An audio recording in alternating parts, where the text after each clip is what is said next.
We now welcome MLS Cup champion and Columbus Crew head coach Caleb Porter. Thanks, Caleb, for joining us, and congratulations. Thank you. For months now, you said winning MLS Cup was the goal of your team. Mission accomplished for you and the crew. It's your second Cup title and the second for the club. How'd you do it? A lot of work. What a long journey to this point. Started last year. Last year, first half of the year was a rough start. Obviously, it was a transition, but you saw mid-season, that we started to get, our playing style going. We started to get players in that could execute, and the mentality, which is so important to winning, started to grow. And then this year, it carried right into this year. From day one, we didn't lose a preseason game. I think we won the first 5 games, and I really think there was a period where we won 1 and 7. As much as everybody was panicking, we weren't as a staff, we weren't as a team. And in some ways that probably made us tougher, made us stronger, like the entire year, all the adversity that we had. This is a pretty special date, 12/12, and it's a very special stadium. 16 years ago, 2004, as an assistant coach at IU, I won on this pitch on December 12th, ironically, in my mentor Jerry Yeagley's last year. People don't talk about Jerry Yeagley, but because he's never been a pro coach, but he's one of the best coaches, soccer coaches ever, and won 5 national championships. And I started learning from him, and I cut my teeth with him, and won a championship on this field on 12/12, ironically. And 10 years ago, 2010, on 12/12, won a national championship at Akron. A city that no one talks about a lot up the street. City that I was proud of, Akron. We won a national championship. And then obviously 5 years ago, we won a championship, not on 12/12, but 12/6, but on this field. So I don't know. You tell me, is it meant to be? I believe so. I really do. I look for a story. When I take jobs, I want to be passionate about those jobs. And my overwhelming feeling after the match was for the fans, what they've been through to save the team. And I was very motivated to bring a trophy back to them because I took one from them, obviously, in 2015 on this pitch. Thanks, Coach. We'll get started with the Q&A. The first 2 questions will go to Jeff Carlisle, followed by Paul Tenorio. Jeff? Hey, Caleb, congratulations. You talked about your team's mentality, but obviously you received a bit of a body blow late in the week with the news about Pedro Santos and Darlington Nagbe. How did what was your approach to kind of keep your team mentally strong? And also going back to that earlier injury, how much did you draw on that in terms of your message, within the last few days? Yeah. I believe a championship is won in the day-to-day process, how you play, the mentality that you have. Our guys became winners this year. I said that after the last game. A lot of good players, a lot of good teams, but not all those players are winners, champions, and not all those teams are championship caliber teams. You need to have a special fiber, and you need to fight and work and have a strong mentality, a winning mentality every single day. I believe that's the difference. Every team in this league now, they play pretty good. They have good players, but the psychology of winning, that mentality every day, and that vision, to do something special. That's what sports is about. So when we have adversity, and I say this all the time, you can be PTSD or you can be PTG, and PTG is post-traumatic growth. And I actually believe that you grow more than ever in adversity. I've grown more than ever this year. My team and my players have grown more than ever. And so when we have adversity like this week, we use it the right way. We handle it the right way, because life, there's a lot of adversity. There's a lot of ups and downs. You get bloodied. I'm an underdog. I've been bloodied a lot. I've won a lot. I've had to fight for everything I've gotten. Being a college coach, not being a pro player very long, 1 year, and I've had to, prove myself. I had to come to this league and prove myself. And, I do this for the players. I do this for the moments like today. I do it for the guys in that locker room. I love every one of them. That's what life's about. That's why I coach. Thanks, Coach. The next 3 questions, Paul Tenorio, followed by Jacob Myers, followed by Patrick Murphy. Paul? Caleb, part of the idea of keeping the way you want to play and the belief in how you were going to play despite losing those guys was having faith in the guys to step up that were taking the role. One of them's a 19-year-old kid who has started 2 games this season. Yeah. What did you say to those 2 guys, and especially to a kid like Aiden, who's going into such a massive moment, the youngest ever to start an MLS Cup? And just a quick follow-up to that, 3 years ago, I was in Crew Stadium and at Matt Freya, and I saw Aiden. He was holding a sign that said "Save the Crew Academy." He was part of that movement. Can you comment on just his journey to this point? Yeah, I mean, I believe in young players if they're good enough. I think there's a lot of talk about playing young players. I like to play young players. I've played a ton of young players. Some of those are foreign. I remember Marco Farfan. He was a homegrown kid, was 17 when I gave him his debut. Alvis Powell was 18 when I gave him his debut. Obviously, I played Sebastian Berhalter. I played Aiden Morris. I gave, Boubacar Keita. I don't.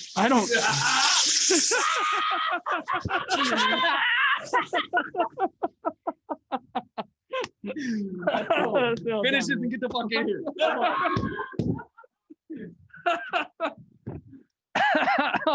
So, if a guy's good enough, I'm going to give him a chance. But if he's not, I'm not. I'm not a lover of playing young guys just to do it. But Aiden Morris is a winner. He's a fighter.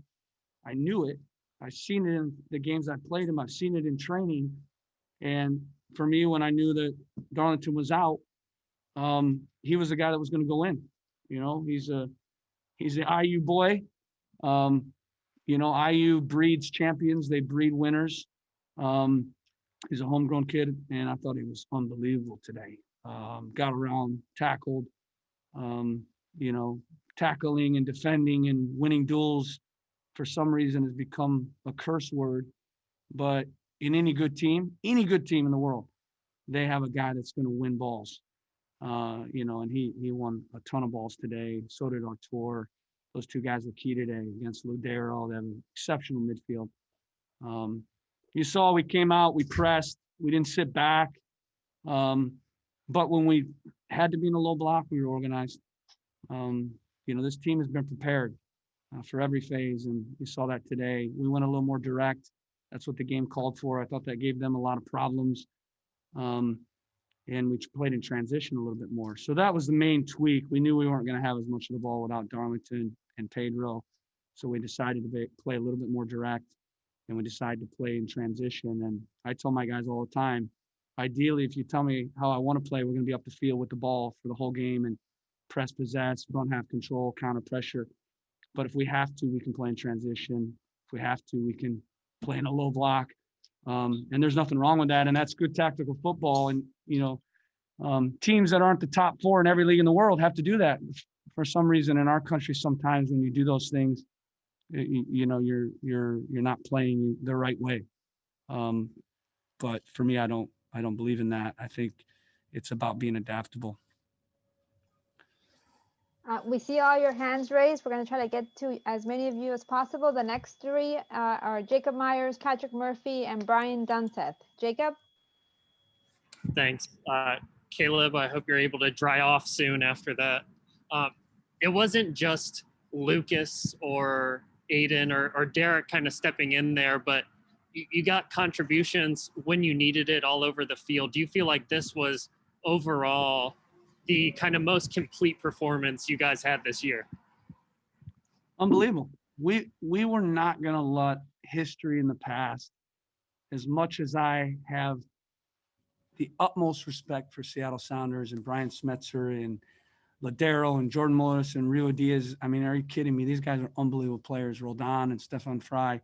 we were not going to let history in the past determine today.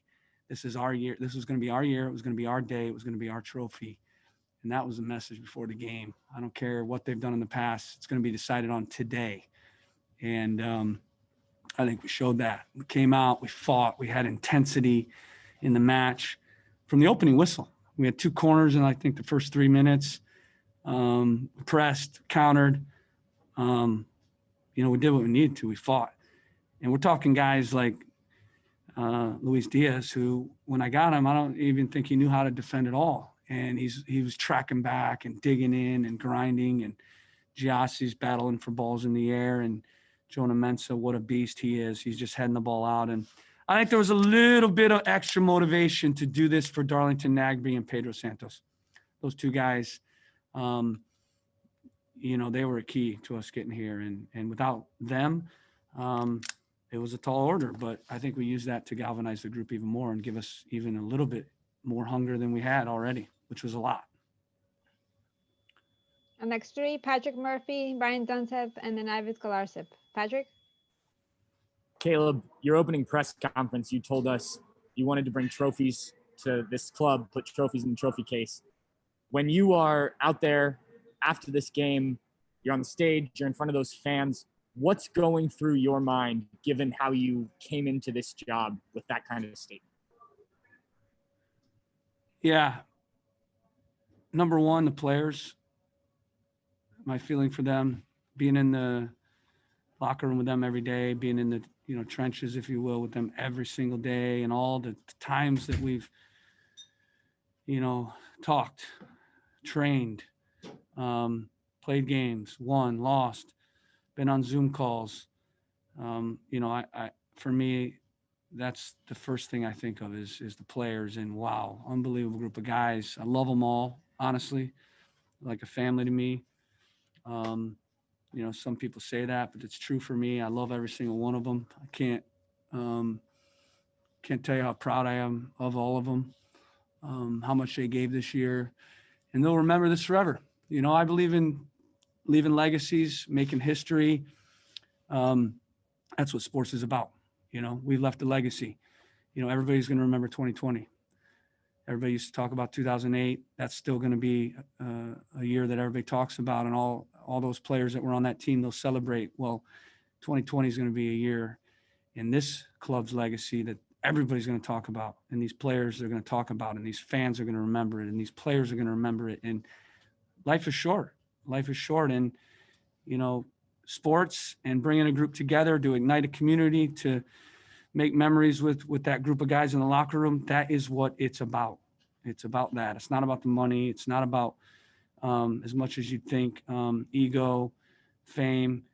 It's about the simple stuff, winning together and bringing a community together and igniting the fans. And when you think about how the fans are going to feel today, that was the second thing that I thought about when I ran down the sideline, because I took one from them in 15. I came here to bring one back to them and to give them a trophy. And I was so happy for them.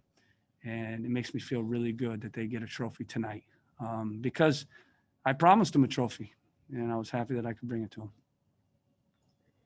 All right, next 2, Ives Galarsip, followed by Charles Bohm. Ives? And Caleb, congrats on the championship. Can you hear me? Yep, thank you. Perfect. So, as a coach, obviously, when you won that first title here, actually in Columbus, funny enough, 5 years ago, how much after that did you start thinking to yourself, I can't just win one? They can't be seen as a fluke. I need to show that I can do it again. And secondly, when you ran around the stadium, obviously you're celebrating with the fans, but it felt like there was a release there for you.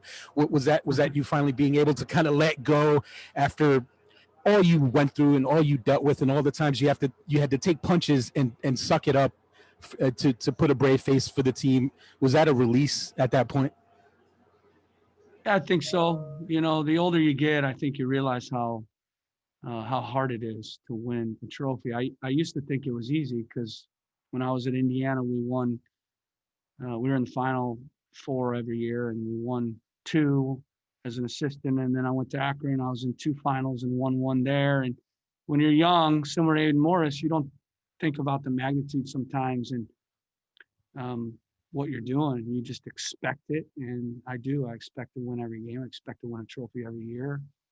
Sometimes maybe people think that's naive or, bold or brash, but I learned to win at IU. I carried that to Akron, carried that to Portland, and I carried that here. And I hate losing. I mean, there's nothing I hate more in life. I'm scared of actually failure. I'm scared of losing. I hate it. So it drives me every day. And so when you win a trophy and you realize, after doing this a long time, which is why I can't believe like a guy like Bruce Arena, how many times he's won, because it's unbelievable. Smetzer, what he's done in a short time. People don't realize how hard it is to win a trophy. So, and I think again, the fans, I just felt so good for them. So good for them because they deserve that. They've been through a lot. And to some extent, I think they were probably never going to like me until I brought a trophy to them. And I knew that a little bit when I took the job, that there would be kind of a catch-22. They'd be happy I came, but only if I won a trophy for them. Next question, Charles Baum. Hey, Caleb, congrats. There was a moment that the cameras caught with you and Jonathan Mensah. He was clearly emotional, and you talked about him before. Could you share a little bit of that interaction and any other ones maybe that you had with your players in that moment? All those guys, every single one of them I love every single one of them. I don't know if you're supposed to love your players. I do. Maybe that's a fault of mine. Maybe it's, in some ways, I think I said it at Portland. I knew it was either going to be me or them. And I chose to leave. I think a cycle is there, whether it's 3, 4, 5 years and coach leaves or players leave, or both. And, I'm a loyal guy. And when I have guys that perform and give what, I need them to give to win trophies, it's special to me, really, really special to me. So, seeing Jonah Mensah become the player that he's become this year, for me, the best defender in the league, a warrior, a captain, an unbelievable leader. And I'll tell you that he was crying. I'll tell you what, he was crying after the game, crying. He was a grown man, and he was crying because of Darlington Nagbe not being able to be there, and he wanted to win for him. That was a big motivation. Those two guys are like best friends, and they have a special bond, those two guys. And so I think he wanted to win for Darlington today.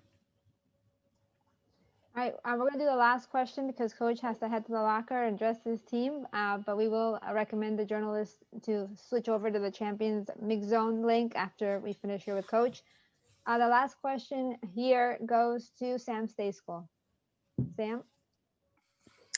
Thanks, Marissa. Caleb, congratulations. Incredible achievement. You've talked a lot about a bunch of your players. I don't think you've had the chance to mention Lucas just yet. He was incredible tonight. Can you just describe his performance for us? Unbelievable. Hey, I've coached good players. This guy's unbelievable. If you rewatch the game, I don't think he had a wrong step for 90 minutes. And he just got the ball every time. He carved space for himself all the time. We shared a great moment after the game. He said something that I'll never forget. He told me I changed his life. And I told him he changed my life. I brought him here to win championships. Brought him here. He seemed to be looking for something new to stimulate him, reinvigorate him.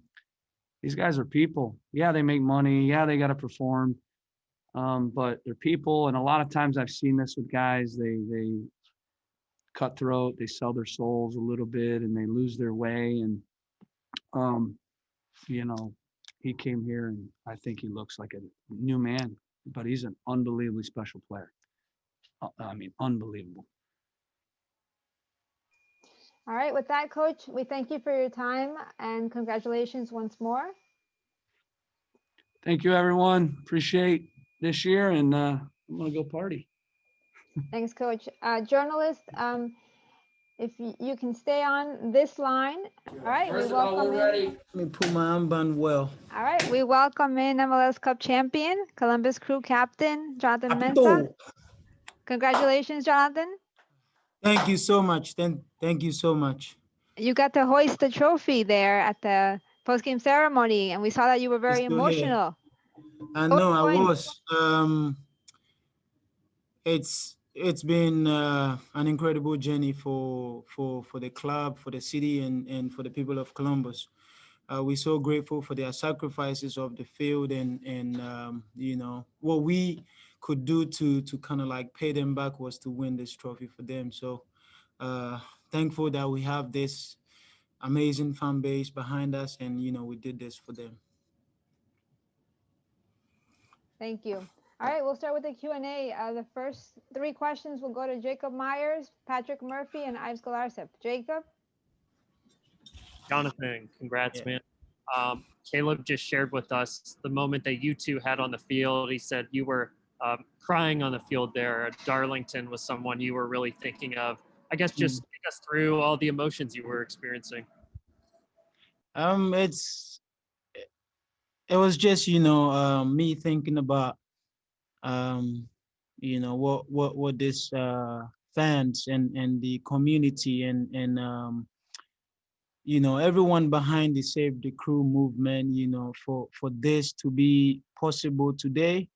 It is by their efforts and their fight of the field, their determination, their resiliency, kind of like got us to where we are now, for us to be able to accomplish this mission. So it was all emotional for me because I was part of the group that was about to move, but thankful for the fans for the massive job they did. So I needed to pour it all out for them. Thank you. Patrick? Jonathan, there's only been 2 guys who have lifted this trophy as captains, you and Frankie Haydick, for this club. What does it mean to you? We talked about being a captain, but to be able to lift that trophy as captain, what does that mean for you? For me, I don't think it means anything, but I know it means everything for our fans. And this team has rallied behind me, when the coach, gave me the armband. I told the whole team, I have the armband, but, we all captains on the field. And, these guys has been incredible, alongside with me, we've kind of like driven this team to where it belongs. And I'm so grateful for the team. Next question, Ives?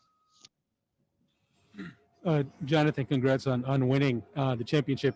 When you guys got the bad news about Darlington and Pedro, obviously some teams it could have broken the team, but it seemed like you guys came together, and it seemed like Caleb really did a great job of rallying you guys. How important was how Caleb handled that situation? How important was that to getting you in the right mindset? And a follow-up on Aiden Morris, youngest player to ever start in the final MLS Cup final, and he just balled out, played amazingly. What'd you think of how he stepped up in that moment?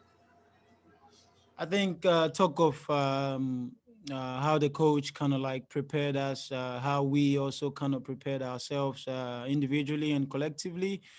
It shows a great deal of our mentality, because this team, we've been through so much, and we so thankful for the next guy that steps in.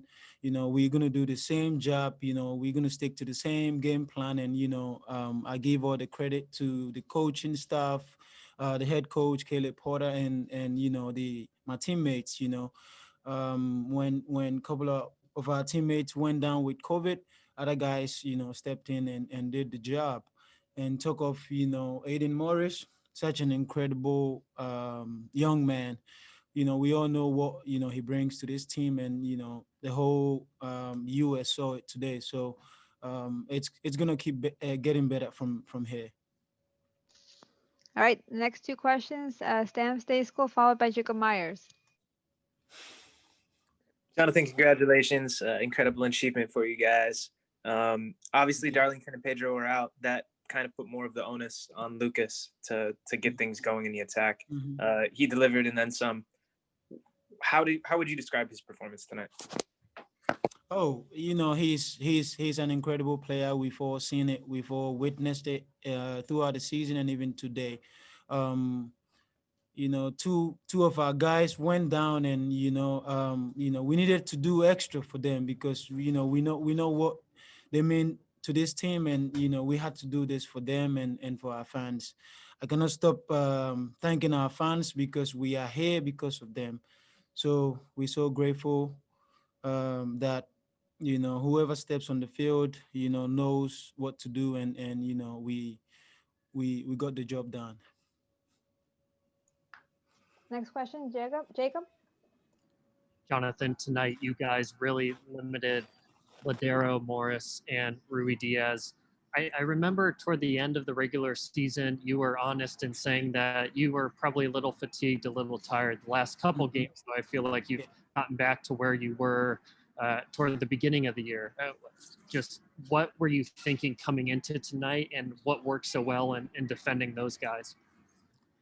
We know they're very good players, and we needed to be on the alert for 90 plus minutes, and we had a lot of talk about how to deal with those guys, and I think we did fantastic job because we knew that if we can minimize the services to Rui Diaz and Jordan Morris and and the other guys up front, I think we're going to be fine. And I think Aiden, Atu, and the other guys kind of like minimize the services from Ladero. And I think it's been a collective effort since day one. We actually spoke about winning this thing in preseason, and for us to be able to accomplish it, it speaks volume about this team. Next two questions, Ryan Talmadge, followed by Patrick Murphy. Ryan? Hey, Jonathan. Obviously, this year has been very much about overcoming adversity, not just for you guys, but for pretty much everyone in the world this year. And just looking at this MLS season, going back to preseason and then the season getting shut down in Orlando and to where you guys are now, how will you kind of remember it all? And how do you kind of interpret this journey that led you guys to tonight ultimately?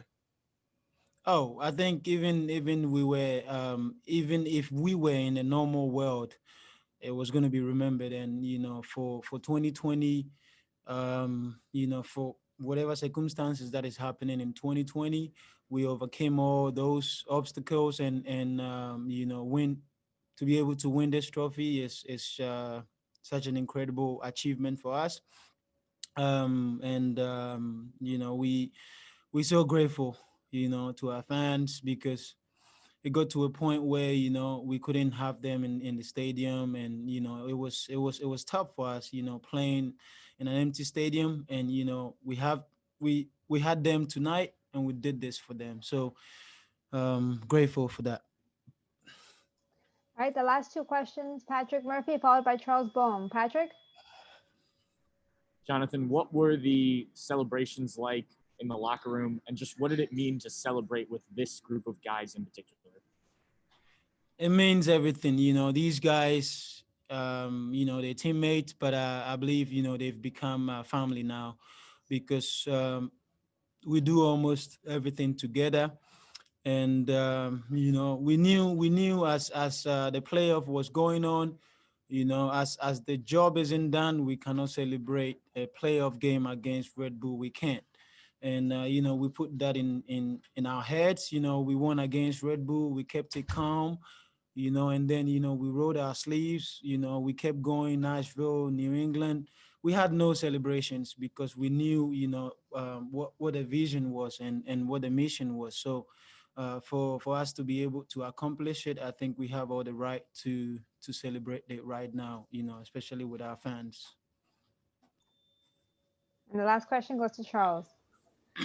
Congrats, Jonathan. Caleb said the other day that you haven't gotten to see your wife in a very long time, almost a year. I was wondering if you'll get to get in touch with her and other members of your family anytime soon, and it seems to have made that your achievement that much greater to be dealing with that adversity. She's actually testing me right now, but you know, I have an incredible wife, you know, and we spoke about this before I left for preseason, and she was like, "Hey, go do your thing. I'll be here praying, supporting you," and